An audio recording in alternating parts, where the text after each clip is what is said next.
De entrevista nessa programação da CNN de sábado, entrevista sobre tecnologia. Nessa semana o 5G chegou na cidade de São Paulo. Antes, Brasília, Belo Horizonte, João Pessoa e Porto Alegre implementaram essa tecnologia. Para falar sobre o que a gente pode esperar daqui para frente com a chegada do 5G, a gente conversa agora com Marcelo Zufo, que é professor de Engenharia de Sistemas Eletrônicos da USP. Marcelo, boa tarde para você. Eu já começo com a primeira pergunta, né? Que está muito polêmica essa situação do 5G. Em São Paulo, muita gente reclamou que mesmo depois da ativação, as velocidades não chegaram ali nos patamares esperados. Por que isso está acontecendo? Olha, o que aconteceu essa semana é só o primeiro passo na instalação. O 5G realmente é uma tecnologia muito superior e a gente não depende só das torres, mas a gente também depende de uma infraestrutura de conexão entre as torres. E isso vai acontecer com o tempo. Mesmo a quantidade de torres instaladas na cidade não é suficiente para cobrir a cidade toda. Então, basicamente, foi um lançamento e a gente espera que as operadoras, paulatinamente, melhorem esses serviços com o decorrer do tempo. E, professor, quais são os próximos passos agora para a tecnologia 5G ser acessível aí para a maior parte da sociedade? Olha, nós tivemos o edital em novembro do ano passado e, em praticamente 7 meses depois, começa o lançamento nas grandes cidades. O Brasil tem problemas estruturais e conjunturais de infraestrutura de telecomunicações.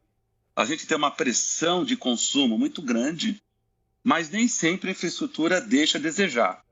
Aqui na cidade de São Paulo, já no 4G, nós tínhamos um déficit muito grande de torres.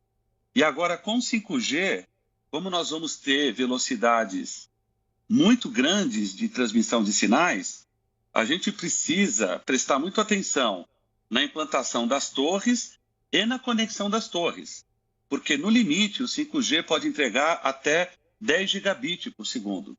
Infelizmente, não é o que nós observamos ontem e muito depende do acompanhamento por parte da população, da imprensa e das autoridades na qualidade da oferta desse serviço.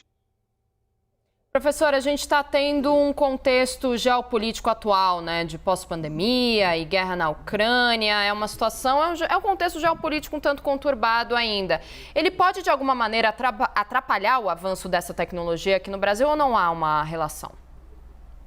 Olha, há uma relação total. O momento, tanto internacional, seja do ponto de vista da pandemia, seja por causa de todo esse conflito em torno de Taiwan, que é o maior fabricante mundial de tecnologia de 5G, e seja o processo econômico de recuperação da pós-pandemia, todos esses cenários são muito complicados para a gente implantar um novo padrão tecnológico. A gente está sofrendo com falta de suprimentos de equipamentos, um sobrepreço e, infelizmente, a economia está totalmente atrelada a esse segmento por causa da privatização. É um processo de compra e venda econômico. Agora, a gente não pode se esquecer que 5G, 4G não são mais tecnologias supérfluas para o Brasil. Com a pandemia, até nessa entrevista que nós estamos dando, a gente precisa muito para o país ser competitivo e distribuir melhor renda, ter uma boa infraestrutura de telecomunicações. Então, é muito importante esse acompanhamento, essa supervisão e as pressões que a gente faz para que a gente tenha o bom serviço prestado à população. Professor, como é que o senhor avalia a nossa infraestrutura de telecomunicações no país? Olha, eu não estou falando por mim, mas eu estou falando por indicadores internacionais. O Brasil está pessimamente colocado. Mesmo na nossa região, na América Latina, frente a outros países como o Uruguai ou o Chile, apresentam indicadores de infraestrutura melhores que o Brasil. Por isso que eu insisto que é uma questão complexa e conjuntural, que começou lá com alguns equívocos quando a gente fez a privatização lá atrás. Isso a gente só vai consertar com o tempo, mudando e aprimorando as atuais políticas públicas. Agora, o Brasil tem essa peculiaridade, uma pressão por demanda altíssima, nos indicadores globais, o brasileiro é um dos países, é um dos cidadãos mais conectados do mundo e, ao mesmo tempo, infelizmente, a gente tem uma infraestrutura que deixa a desejar, que afeta não só a população, mas também a competitividade da nossa indústria. Professor, você falou em pressão nas empresas, realizar uma pressão nas empresas por parte da população, também nas empresas, também no governo, falou sobre políticas públicas. Mas quanto tempo é muito tempo quando a gente fala de políticas públicas? Então, quando a gente pode esperar um 5G realmente eficiente por aqui? Olha, o 4G a gente implantou há quase 10 anos atrás. Infelizmente, se a gente observar, mesmo aqui na Grande São Paulo, a gente não tem toda a cidade coberta por 4G. Em termos de política pública, nós temos as agências federais, a Anatel e o Ministério das Comunicações. Agora, existe também uma responsabilidade das prefeituras, porque a alocação dos espaços para a gente colocar as antenas é de responsabilidade do município. Aqui em São Paulo, nós tínhamos um déficit de torres muito alto.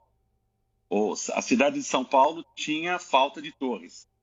Tanto que o ano passado, o município aprovou a lei das antenas, obrigando as operadoras, para cada antena instalada numa região rica em São Paulo, instalar também antenas em outras regiões mais vulneráveis. Tá? Esse é um excelente exemplo de política pública. Agora, essas questões elas têm que ser vistas diuturnamente, porque, como eu disse, principalmente depois da pandemia, o Brasil teve um grande processo de transformação digital, com o home office, com a videoconferência. Agora, não podemos se esquecer que 5G é apenas melhor qualidade de áudio e vídeo. Nós temos a questão da internet das coisas. O que a gente vai começar a observar também, não só apenas smartphones mais rápidos, mas a gente vai começar com o 5G, conectar fábricas, conectar hospitais, conectar veículos. Por isso que é muito importante que essa infraestrutura esteja bem instalada. A gente aqui na USP, a gente fala que 5G é uma tecnologia portadora de bem-estar e progresso. Mas para que isso ocorra, nós temos que ter uma boa infraestrutura no país. E quando a gente compara com outras nações, infelizmente, esse ainda não é o caso. Tá? Professor, quão distante a gente está da internet das coisas, dessa internet que o senhor acabou de falar, interligada a hospitais, interligada às empresas? O quão distante a gente está diante da infraestrutura que o senhor acabou de falar aqui no país? Quanto tempo o senhor acredita que isso deve acontecer? Olha, essa é uma outra questão de um contexto mundial do 5G, não só no país, né, mas no mundo. O 5G traz a internet das coisas. E nós estamos, como eu digo aqui, voando com o avião em construção. Existem iniciativas na Europa, nos Estados Unidos, na Ásia. Aqui na USP, nós estamos trabalhando com semáforos inteligentes, com inteligência artificial para vigilância urbana, notificação de crime. Essa situação do IoT, ela vai vir no segundo momento.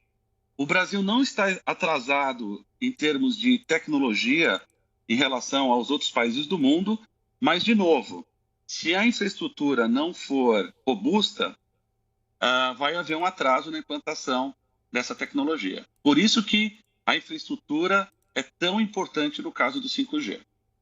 Professor, você disse que nós não estamos atrasados em questão de tecnologia, mas é uma curiosidade mesmo, uma pergunta de uma pessoa que é leiga em relação ao 5G. Tem países, principalmente na Ásia, né, no continente asiático, Coreia do Sul, por exemplo, já falando em 6G, né, 7G. Por que a gente não está, então, tão atrasado em relação a essas tecnologias quando a gente olha para outras nações que parecem estar adiante da nossa tecnologia, por exemplo? Veja, o Brasil ele não tem grandes corporações de tecnologia. Com exceção da Embraer e da Petrobras, nós não temos o que a gente chama de deep techs, ou empresas de alta tecnologia, como a Coreia, os países nórdicos, os americanos e os japoneses, né? E, recentemente, a China, ela emerge como um país de altíssima tecnologia. Mas o Brasil ele tem bons centros de pesquisa, boas universidades, e a comunidade científica está acompanhando esse progresso passo a passo. Nós temos aqui na USP, na Unicamp, nas universidades federais, em várias universidades privadas, muitas pesquisas em 6G e em 7G. O que, infelizmente, nós não temos é uma indústria forte no país, capaz de canalizar esses conhecimentos ao mercado, e isso traz uma dificuldade estrutural no Brasil. O Brasil, recentemente, a gente não pode deixar de mencionar, é a terceira maior nação do mundo em unicórnios, depois da China e dos Estados Unidos, mas são unicórnios em tecnologia soft. O Brasil precisa ter política para que a gente tenha unicórnios em hard techs, em tecnologias duras, como a tecnologia de semicondutores e a própria tecnologia da vacina. Nós temos todas as condições técnicas e nós temos mercado para que isso floresça no Brasil. De novo, a gente precisa se organizar como país e entender que isso é uma prioridade. O Brasil não pode ficar apenas no agro. O Brasil não pode ficar apenas no setor de serviços.